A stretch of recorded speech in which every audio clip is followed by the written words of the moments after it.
There is one feature that CS2 really needs right now.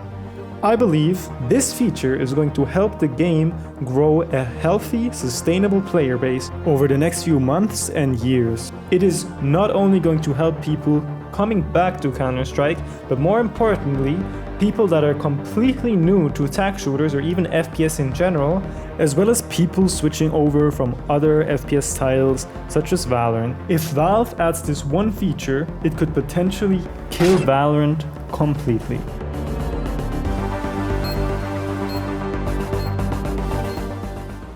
Now, obviously a lot of people have been talking about the lack of features, whether that be game modes, a better anti-cheat, better ranked system, or even just being able to manually select which local server you want to play on, so you don't need to queue with the Russian brothers every time. Тяжелый, сука!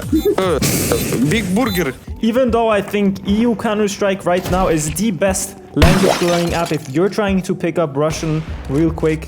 But I'm not talking about any of that stuff, alright? I'm certain that Valve is gonna add that and fix it over the next few weeks and months. Valve is pumping out patches faster than people are able to uninstall Valorant. Just as I'm recording this, they released a patch note where they fixed, among other things, a bug where users from Germany were incorrectly identified as users from China. Now, what is this feature I've been talking about this whole time? Here it is. It's a native, developer-made training range. Now this might seem pretty random at first. Why do we need a training range made by Valve if there are gonna be community maps way better than anything Valve could cook up by themselves? Well, there is one simple answer, and that answer is accessibility.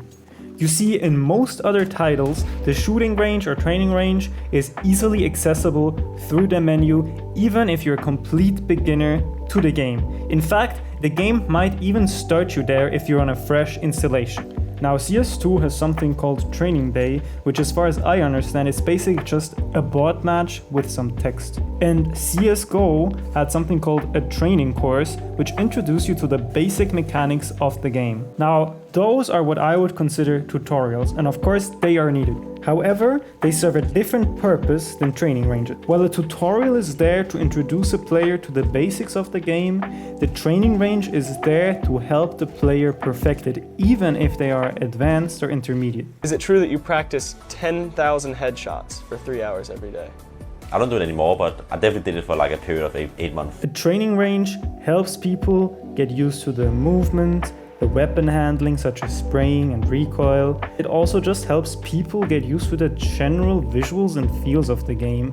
And if you add a scoreboard to it, of course, you can track your improvements and compare your scores to those of your friends, which can be very motivating.